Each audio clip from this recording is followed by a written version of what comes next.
Si accende la protesta, si infiammano le piazze. A Vicenza, in una giornata di sole, in Piazza Biade, le associazioni sportive si muovono con garbo, senza urli. La rabbia, la frustrazione, la delusione sono palpabili, ma la protesta ha i colori di questi palloncini. Ad oggi ci hanno chiuso senza una reale motivazione, anche perché non è dimostrato che nei centri sportivi ci sia un girare del virus maggiore rispetto a quello che possono essere altre attività. Alla fine sono stati spesi soldi, abbiamo fatto anche corsi noi istruttori per adeguarci alle normative, quindi per tenere i ragazzini distanti, per fargli tenere la mascherina.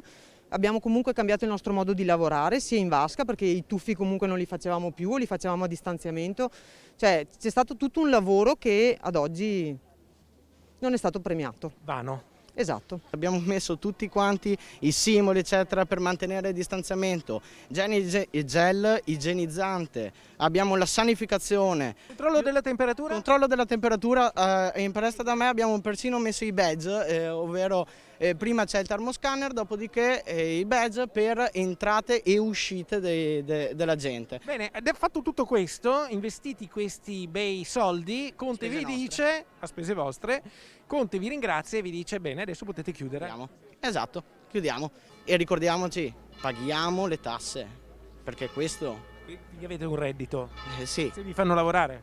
esatto. Se non lavorate, dopodiché non pagate No. più neanche le tasse ed è un danno anche per lo Stato, quindi masochismo statale, Certo, masochismo fiscale. certo, per quanto mi riguarda è così.